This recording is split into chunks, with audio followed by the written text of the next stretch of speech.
Today is Monday, May 18th, and this is VOA's International Edition.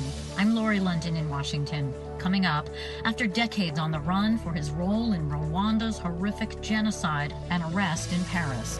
He has some 11 children living in Europe, so he had a large network of support across the continent. Officials here in Paris say that it was those children that protected him for all that time. U.S. President Donald Trump announces plans to fast-track a vaccine by the end of the year. Also ahead, We Are the World gets a remake by American Idol alumni. It's all on today's International Edition. The United States is approaching another somber milestone as the number of COVID-19 deaths approaches 90,000. President Donald Trump unveiled Operation WarpSpeed, an initiative aimed at developing a coronavirus vaccine by the end of the year. He also vowed that the country would reopen with or without a vaccine. This week, the Trump administration has also laid out plans to expand an initiative to ensure the U.S. does not run out of critical medical supplies.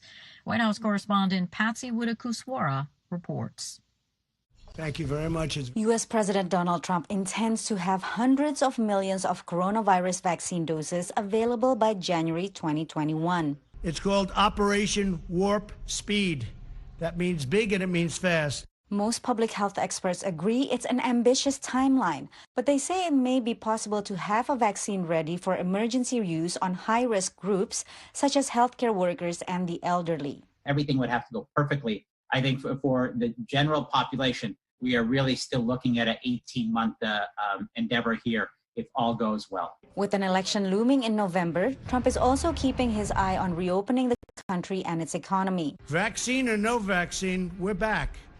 And we're starting the process. And in many cases, they don't have vaccines, and a virus or a flu comes, and you fight through it. Trump has expressed support for protesters who want individual states to lift stay-at-home orders and open their economies, though many do not meet his own administration's criteria to do so. Some include so-called red states that voted for Trump in 2016.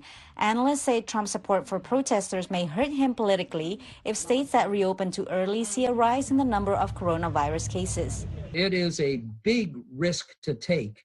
And what we're seeing now with cases emerging in rural areas and in places where Trump has been strongest, the red states and the red parts of blue states, suggests that this could be a gambit that could backfire. Earlier this week, Trump also announced plans to ensure the nation has enough supply of medical and emergency gear. Instead of 1 to 3 weeks worth of supplies, which we had less than that, the U.S. government will now stockpile 3 whole months, much of it made in the USA. The Trump administration has been criticized by some for the country's lack of personal protective equipment in the early weeks of the pandemic. Replenishing the strategic national stockpile is seen as critical. It's really important that we do everything we can now to prepare for a fall or winter pandemic wave when we will likely have both flu as well as COVID-19 at the same time. The administration plans to expand American manufacturing of these medical supplies to reduce reliance on foreign companies and create jobs domestically. Patsy Widakuswara, VOA News, Washington. In Europe, Italy, which was early on overwhelmed with coronavirus cases, is now officially beginning to reopen this week. The Italian government has given the green light to open the country, but tourists will face strict rules in hotels, restaurants, and on beaches. Sabina Castelfranco has more for VOA. Since early March, very strict COVID-19 lockdown measures have been in place in Italy, but starting Monday, the country will be slowly returning to a new normal. The government has established general guidelines for the entire country, while each region may adopt its own changes depending on the particular situation. The national government may decide to close certain areas again at any time should there be a spike in new coronavirus infections. The first death from coronavirus in Italy was February 21st. Since then, 31,600 people have died in the country from the virus. Italy suffered the third highest death toll in the world. Italians can now be seen again walking in the streets of their cities, wearing protective masks and gloves, and beginning Monday, all shops can reopen to the public with new rules. Social distancing of at least 1 meter must continue to be maintained, and only a designated number of people at a time will be able to enter stores. Italians will be able to return to bars, restaurants, and beauty salons. Social distancing rules apply, and waiters and owners will have to wear face masks at all times. Italians can travel within their region starting Monday and from region to region and abroad beginning June 3rd. Tourists can return starting June 3rd as well. Additionally, church services will resume, though only a certain number will be allowed to attend. This parish priest explains that churches will be completely sanitized at the end of every day. Schools, universities, cinemas and theaters remain closed for the time being. Sabina Castelfranco for VOA News, Rome. In the 5 or so months since the world first began to cope with what is now the worst pandemic in living memory, health workers continue to put their lives on the line. For the next part of our ongoing series of interviews with those brave people on the front lines in America's hospitals, VOAs Adam Phillips spoke with nurse Raina Mouret, who helps manage other nurses and healthcare workers in the COVID units at Jackson Memorial Hospital in Miami, Florida. I have been in that unit now for a little bit over a month, helping stabilize the unit, helping manage the flow of the unit, and helping manage the nurses, just making sure everybody's wearing proper PPE and being a support system for the staff and patients themselves. So you were the patients too? I'm not their primary nurse, but I do have to go into the room many times when they have questions or concerns. The truth is, the patients that are here are very scared. You're alone. They don't know what's going on. They see these astronaut-looking people going into their rooms day in and day out, and just to have them be able to connect helps them a lot. Has it been hard for you personally to adjust to working constantly on a COVID ward? At the beginning, I was terrified.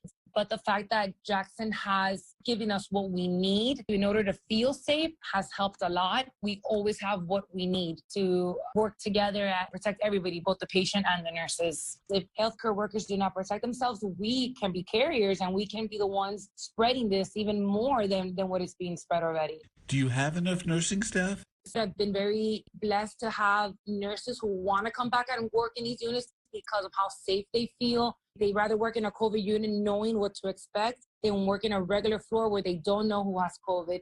You can have great protection, but there is still so much that is unknown about COVID-19. It's exactly what you just said. You do not know who really has COVID or not until they are swabbed and come back positive.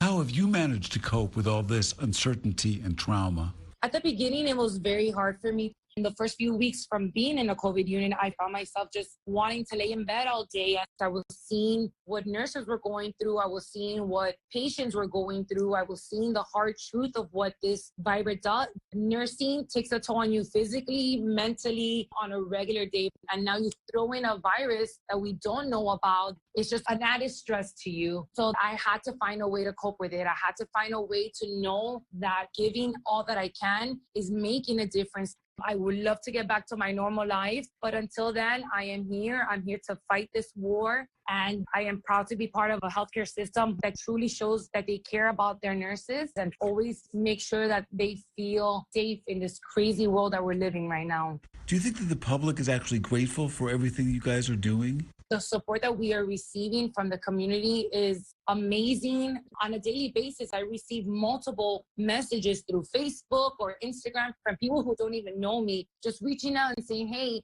thank you for helping. You know, like when a lot of us are afraid and at home, you guys are out there and you're doing everything you can for these patients.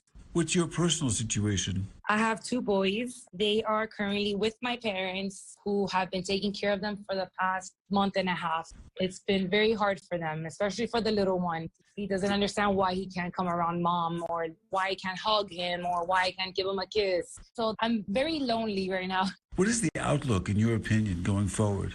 We're projecting hopefully by June to see a drop in numbers. But that all depends on the public and how they react to the opening of certain areas in the city. Here in New York, and I think it's also true in Miami, people are going out without masks on. That must feel almost like a personal affront. It really is. When I'm on my way to work, I'm just astonished. I see what I'm going through and what my nurses are going through. And when I come out to the public, it just hurts. The fact that people are not taking this as serious as they should be. Due to that, we're going to see an increase in numbers.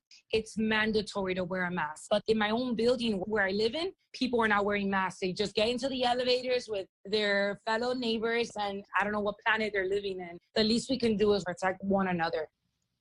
Here are some of the other stories we are following at VOA. Afghan President Ashraf Ghani and his rival Abdullah signed a power-sharing deal to end a months-long political stalemate.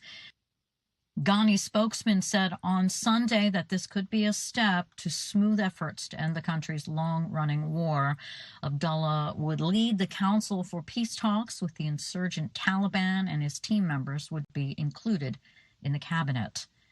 A new life-threatening inflammatory syndrome associated with COVID-19 has affected 230 children in Europe and killed 2 so far this year, as medics worldwide are told to be on alert. The Swedish-based European Center for Disease Prevention and Control said in a risk report that 2 children had succumbed to the condition, 1 in Britain and 1 in France. And Britain could experience a transport revolution sparked by the coronavirus pandemic, with up to 14 million people ready to swap cars for bikes. However, some experts say the opportunity could be lost if towns and cities fail to follow Department of Transport guidance to provide new emergency infrastructure such as pop-up cycle lanes. Stay with VOA for all the latest U.S. and world news.